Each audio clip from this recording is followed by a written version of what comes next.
नमस्कार मुलांनो, मी Deccan education सोसायटीमधील TS secondary शाळेतील शिक्षक राघवेंद्र रामकृष्ण गणेशपुरे। आज आपण कवी गुरु ठाकूर यांची तू बुद्धी दे ही कविता पीपीटीच्या माध्यमातून अभ्यासणार आहोत। तू बुद्धी दे ही एक प्रार्थना आहे। कवी गुरु ठाकूर यांनी लिहिलेली ही प्रार्थना आपल्यामध्ये माणुसकीचे दर्शन घडवणारी आहे।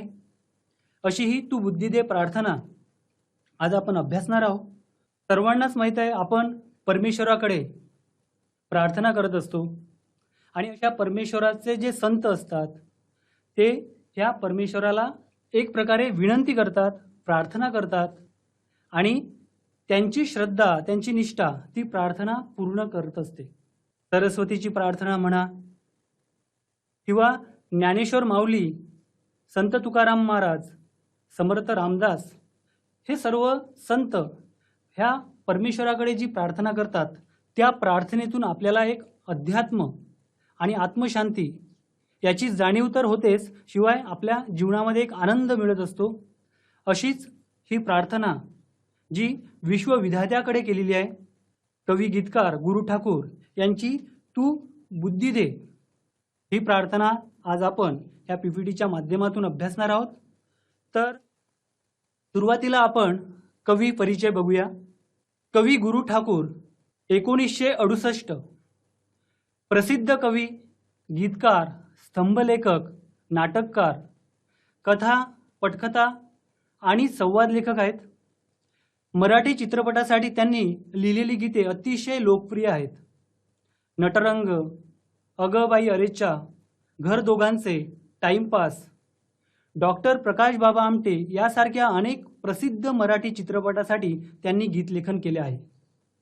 असे कवी गुरु ठाकूर यांच्याबद्दल विशेष माहिती म्हणजे त्यांना सर्वोत्कृष्ट गीतकार म्हणून सन 2009 साली कला गौरव पुरस्कार व सन 2010 साली झी गौरव पुरस्कार यांनी सन्मानित करण्यात आले आहे। असे गुरु ठाकूर यांची तू बुद्धी दे ही कविता आपण अभ्यासत असताना या कवितेमध्ये नेमकं काय सांगितलेलं आहे, त्याची प्रस्तावना काय, त्याचाही अभ्यास अत्यंत महत्त्वाचा आहे। मुलांनो, प्रस्तावना जर आपल्या लक्षात आली तर निश्चितच आपल्याला ती कविता, त्यातील शब्द, त्यातील वाक्प्रचार किंबहुना त्या कवितेचा मथितार्थ आपल्याला समजत असतो, उमजत असतो, आपल्या आकलनात, आपल्या ज्ञानात भर पाडणारा असतो। तर ही प्रस्तावना बघा, लक्ष द्या। या प्रार्थनेत सन्मार्ग, सन्मती आणि सत्संगती याचे महत्त्व कवीने अधोरेखित केले आहे। सन्मार्ग, सन्मती आणि सत्संगती याचे महत्त्व, ही गोष्ट लक्षात ठेवा। कायम सत्याची कास धरता यावी, संवेदनशीलता जपण्यासाठी ताकद मिळावी, अनाथांचे नाथ होण्यास बळ मिळावे व शाश्वत सौंदर्याचा ध्यास लागावा, या भावना प्रार्थनेतून व्यक्त झाल्या आहेत।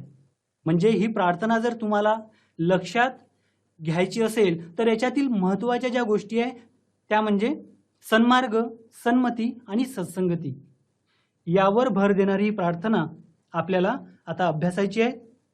कविता अभ्यासताना कविता ज्याप्रमाणे आपण वाचत असतो, अभ्यासत असतो, त्यातील शब्दार्थांचा अभ्यास सुद्धा खूप महत्त्वाचा आहे। कारण जर आपल्याला त्यातील शब्दार्थ माहीत असेल, त्याचा अर्थ आपल्याला जर कळलेला असेल तर निश्चितच आपल्याला ती कविता अधिक सोपी जाते आणि आपल्या ज्ञानात भर पाडण्यामध्ये ते शब्दार्थ आपल्याला उपयुक्त ठरत असतात।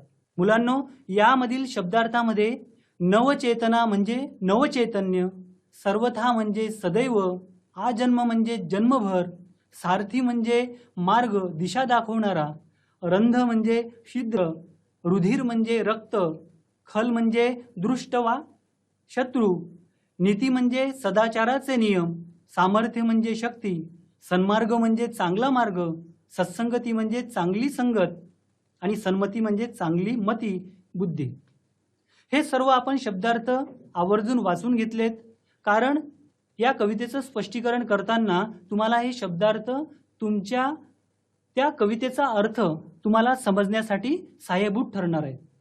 बघा, कवी गुरु ठाकूर यांनी तू बुद्धी दे या प्रार्थनेमध्ये त्यांची जी विनंती केलेली आहे, त्यांची जी प्रार्थना केली आहे ती आपण आता अभ्यासणार आहोत.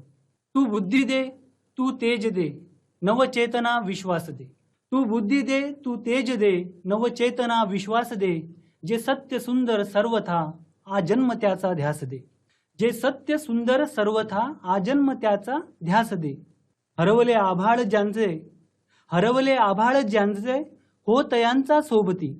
हरवले आभाळ ज्यांचे हो तयांचा सोबती. सापडेना वाट ज्यांना हो तयांचा सारथी.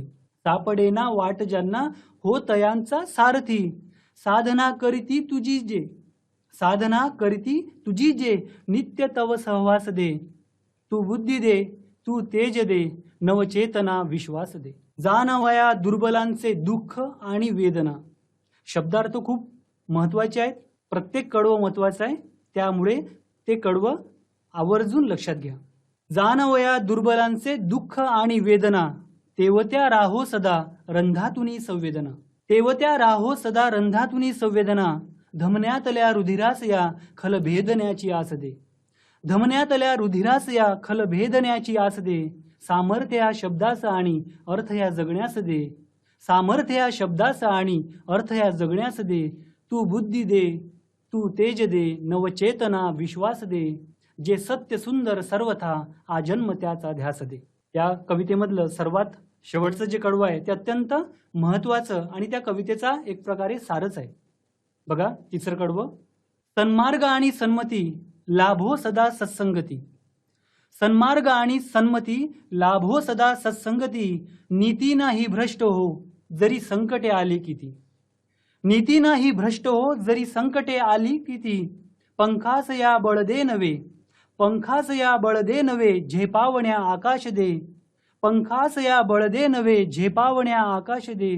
तू बुद्धी दे, तू तेज दे, नवचेतना विश्वास दे. जे सत्य सुंदर सर्वथा आजन्म त्याचा ध्यास दे. आजन्म त्याचा ध्यास दे. अशी कवी गुरु ठाकूरांची कविता ते आता आपण अभ्यासणार आहोत.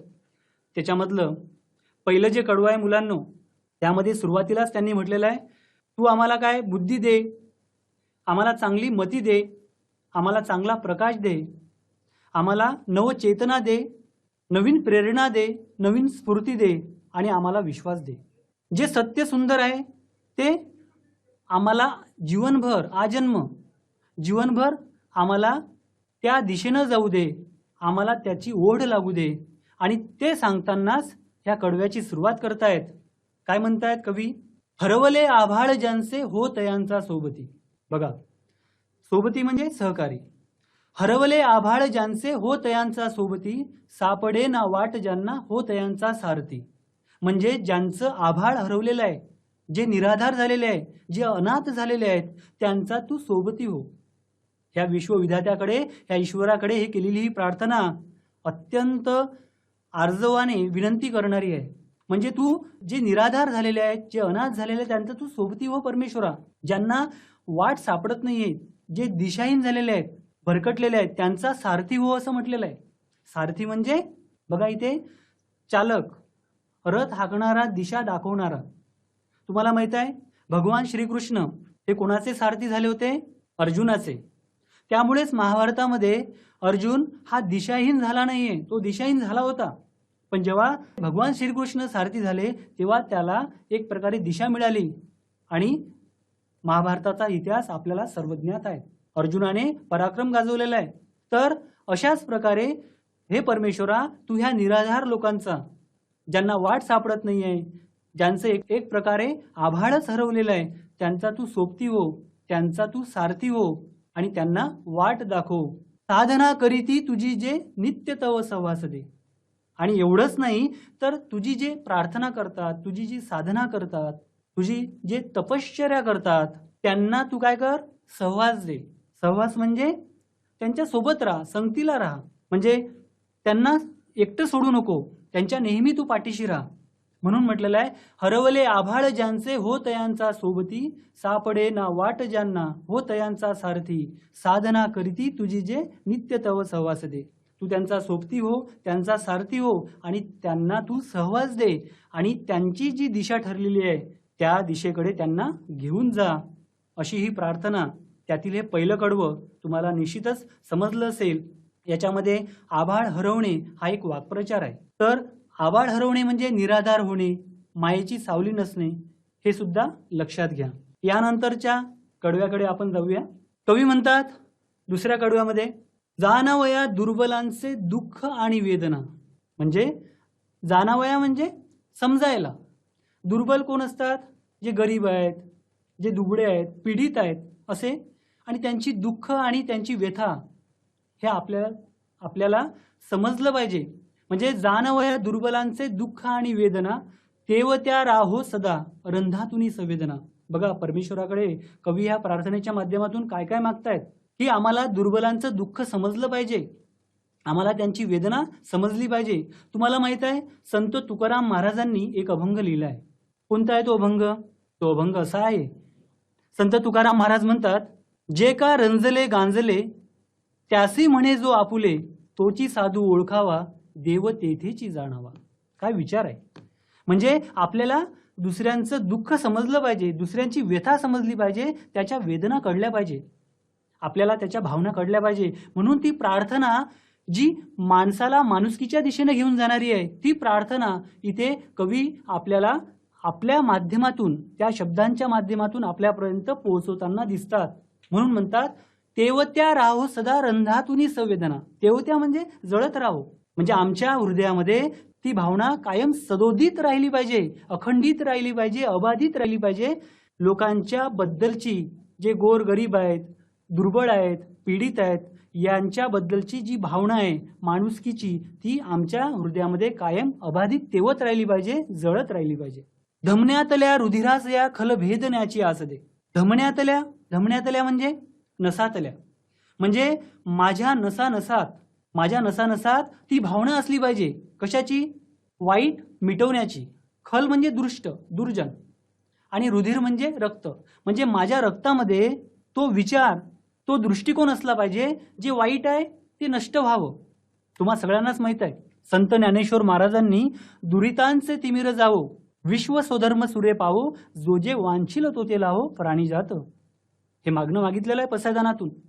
म्हणजे आधी तिमिर नष्ट झाला पाहिजे, त्याचं वाईटपणा नष्ट केला पाहिजे, आणि जे चांगल्या बुद्धीचं मागणं आहे ते मागणं पूर्ण झालं पाहिजे. आणि हीच माणुसकी आहे, हीच मानवता आहे, हेच प्रेम आहे, आणि हेच ज्याला आपण करुणा म्हणतो, ज्याला आपण नीती म्हणतो, त्या माणुसकीच्या दिशेनं चालणाऱ्या हा विचार आपण संपादन केला पाहिजे. म्हणून त्यांनी म्हटलंय, धमण्यातल्या रुधिरास या खल भेदण्याची आस दे. आस दे म्हणजे आम्हाला तीव्र इच्छा असू दे ते वाईटपण नष्ट करण्याची.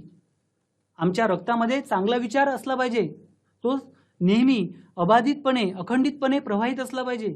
म्हणून त्यांनी म्हटलेलं आहे, आमच्या ह्या रुधिरास खल भेदण्याची आम्हाला काय असली पाहिजे? तीव्र इच्छा असली पाहिजे. आणि शेवटच्या वाक्यामध्ये, कडव्या शब्दामध्ये ते असे म्हणतात, सामर्थ्य या शब्दास आणि अर्थ या जगण्यास दे. म्हणजे आमच्या जीवनामध्ये ह्या शब्दाला काय असलं पाहिजे? सामर्थ्य असलं पाहिजे. रघुकुल रीत सदा चली आई, प्राण जाय पर वचन न जाई. लक्षात घ्या, शब्दांना खूप महत्व आहे. म्हणजे आमच्या जीवनामध्ये सामर्थ्य असलं पाहिजे. सामर्थ्य म्हणजे बळ, शक्ती, आणि हे शब्दामधून दिसलं पाहिजे. बोलाचीच कडी बोलाचाच भात नव्हे, तर आम्ही जे बोलणार ते करून दाखवणार.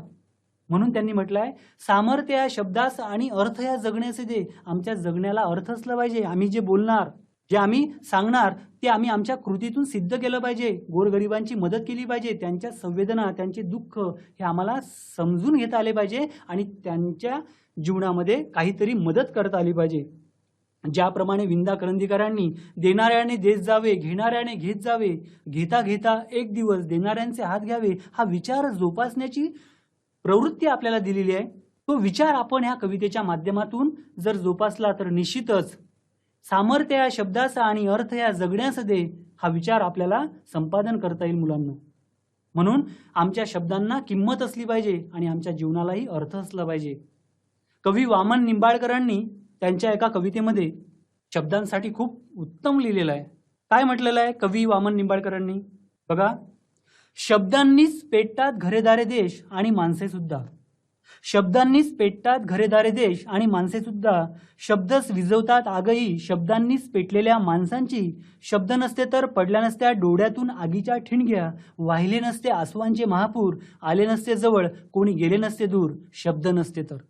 बघा काय शक्ती आहे शब्दामध्ये, आणि ती शक्ती मला या कडव्याच्या ह्या ओळीमध्ये दिसून येते आहे. म्हणून कवी गुरु ठाकूरांनी म्हटलेलं आहे, सामर्थ्य या शब्दाचा आणि अर्थ ह्या जगण्याचे दे. आमच्या जगण्याला अर्थ असला पाहिजे, आमच्या शब्दामध्ये एक सामर्थ्य असलं पाहिजे.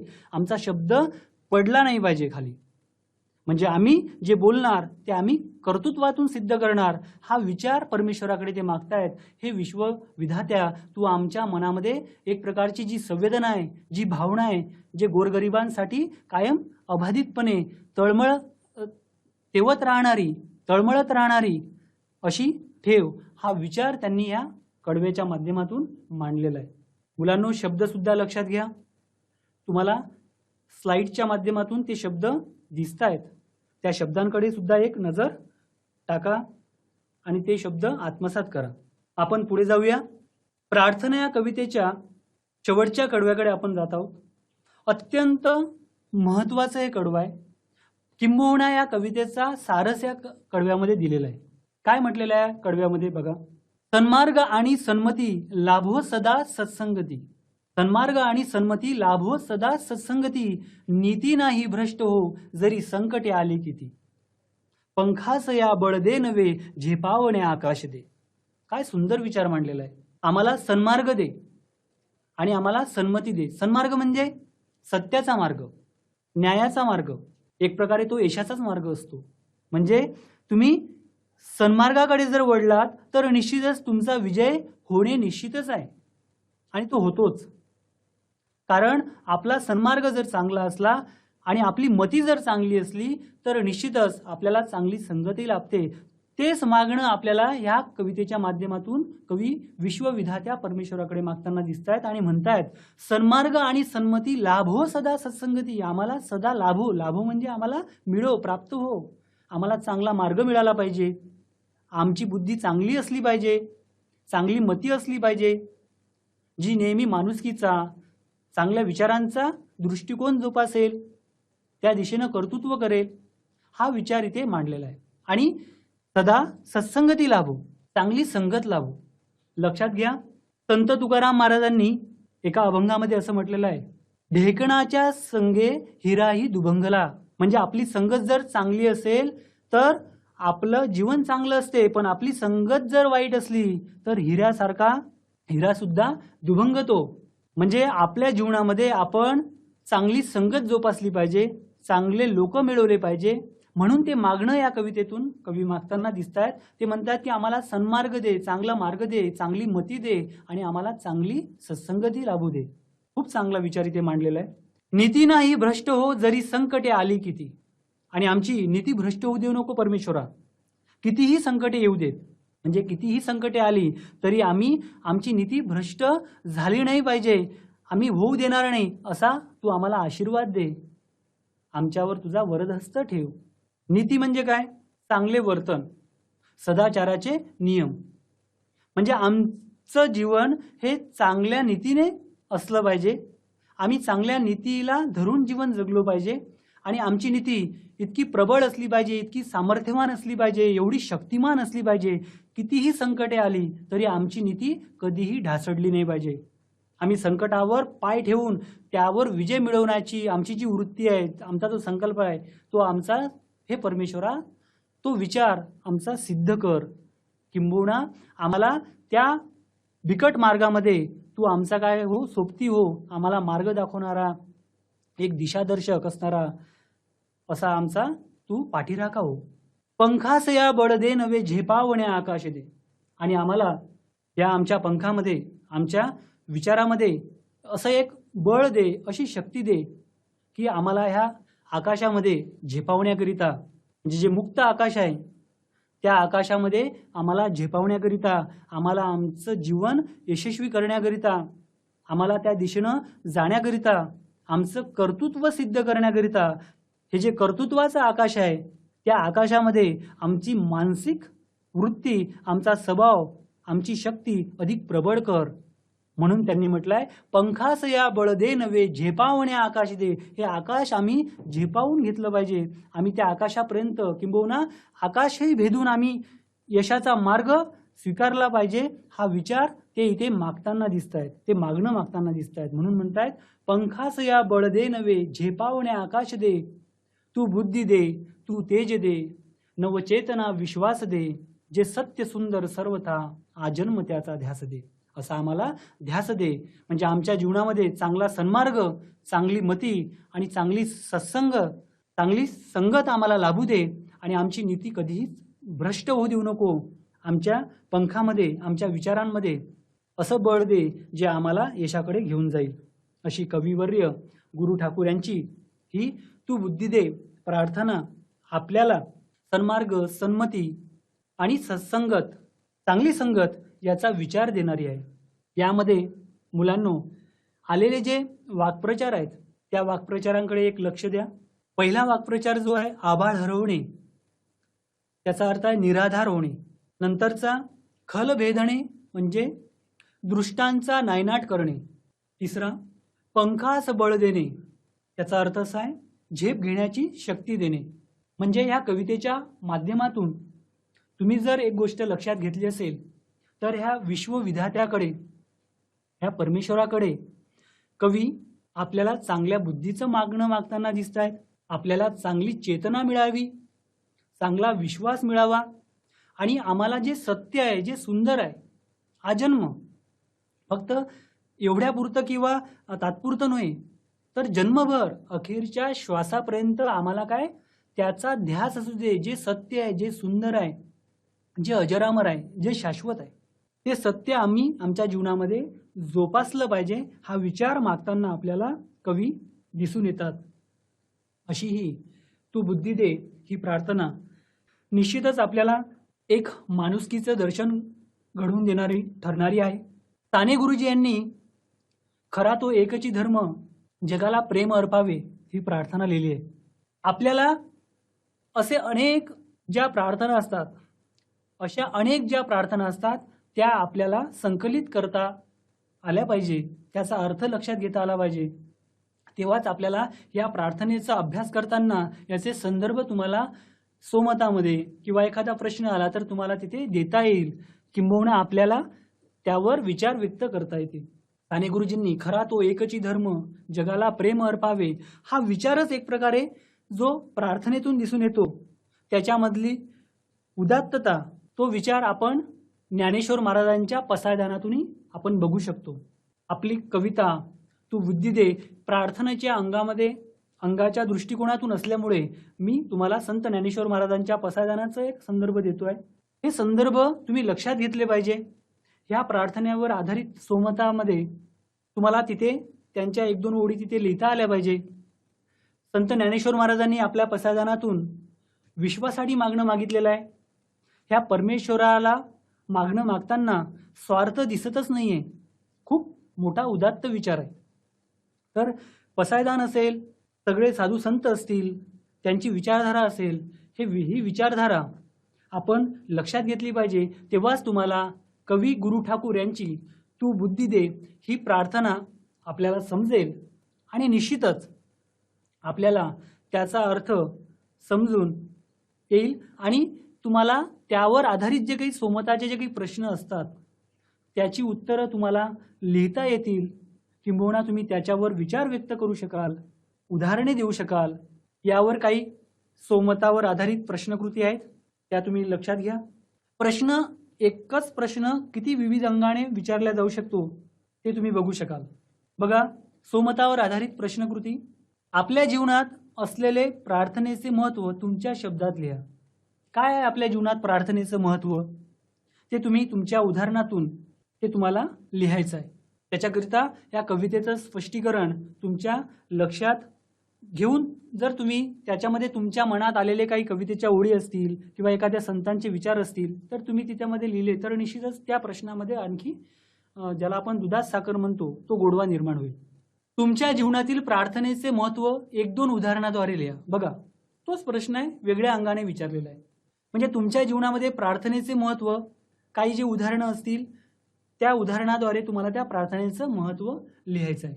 विद्यार्थी दशेत शाळेतील प्रार्थनेचे महत्त्व तुमच्या शब्दात लिहा. बघा, तुमची जी विद्यार्थी दशा आहे त्याच्यामध्ये प्रार्थना किती महत्त्वाची आहे, तुम्हाला किती सन्मार्गावर नेणारी आहे, तुम्हाला चांगली संगत देणारी आहे, चांगला मार्ग दाखवणारी आहे, चांगली चेतना निर्माण करणारी आहे, तुमच्यामध्ये नवीन प्रेरणा देणारी आहे. हे तुम्ही तुमच्या जी तुम्ही प्रार्थना म्हणता त्या प्रार्थनेतून तुम्हाला काय मिळालेलं आहे ते तुम्ही सहजगत्या इथे लिहू शकता. नंतरचा जो प्रश्न आहे, प्रार्थनेद्वारा आपल्या जीवनात सकारात्मकता वाढते, ती उदाहरण देऊन स्पष्ट करा. साहजिकच आहे, प्रार्थनेने आपल्या जीवनामध्ये सकारात्मकता वाढत असते आणि ही सकारात्मकता आपल्या जीवनामध्ये एक नवीन आयाम निर्माण करत असते, तुम्हाला यशाकडे घेऊन जात असते. असे प्रार्थनेवर आधारित उपक्रमामध्ये तुम्ही एक उपक्रम घ्या. संत ज्ञानेश्वर महाराजांचे पसायदान पाठ करा व म्हणा. बघा, तुम्हाला एक चांगल्या अनुभूतीचा, चांगल्या आनंदाचा जो परमानंद असतो तो तुम्हाला मिळणार आहे. प्रकल्पामध्ये कोणत्याही 2 संतांच्या, इथे मी जरी 2 दिले असले तुम्ही 2 किंवा 4 संतांच्या प्रार्थना संकलित करून वहीत लिहून काढा. बघा, तुमच्या ज्ञानात तर भर पडेलच, नवीन शब्दार्थ कळतील, त्यांची विचारधारा कळेल आणि हे उपक्रम आणि प्रकल्प आपल्यामध्ये लेखनामध्ये आपल्या ज्ञानात भर टाकणारे असतात. त्याच्यामुळे आनंदाने जर आपण हे उपक्रम आणि प्रकल्प केले तर तुम्हाला एक नवीन दिशा निश्चितच मिळणार आहे. तर अशा प्रकारे आज जी आपण तू बुद्धी दे ही गुरु ठाकूरांची कविता पीपीटीच्या माध्यमातून अभ्यासली आहे, त्याचा निश्चितच तुम्हाला लाभ होईल. आणि आपणही या विश्वविधात्याकडे प्रार्थना करूया, सगळ्या मानवतेसाठी चांगले विचार आम्हाला मिळू दे, चांगली स्फूर्ती आम्हाला मिळू दे आणि कितीही संकटे जरी आली तरी आम्ही ह्या संकटावर विजय मिळवून आम्ही आमचा मार्ग सुकर करून आम्हाला मानवतेसाठी जीवन जगू दे. तुम्हा सगळ्यांना मुलांनो मनस्वी शुभेच्छा. आज आपण गुरु ठाकूर यांची तू बुद्धी दे ही कविता पीपीटीच्या माध्यमातून अभ्यासली. त्यामध्ये सन्मार्ग, सन्मती आणि चांगली संगत याचा विचार आपल्याला त्या कवितेच्या माध्यमातून संपादित करता आला. तुम्हाला ही कविता निश्चितच प्रेरणादायी ठरणार आहे आणि या कवितेच्या माध्यमातून आपला जो यशाचा दृष्टिकोन आहे, भवितव्याचा दृष्टिकोन आहे, तो आपल्याला प्राप्त करता येणार आहे. जाता जाता या कवितेच्या माध्यमातून एवढंच म्हणू शकेल, जर ही प्रार्थना तुम्हाला समजली, उमजली तर निश्चितच आपण आनंदाने, मोठ्या आत्मविश्वासाने म्हणणार आहोत.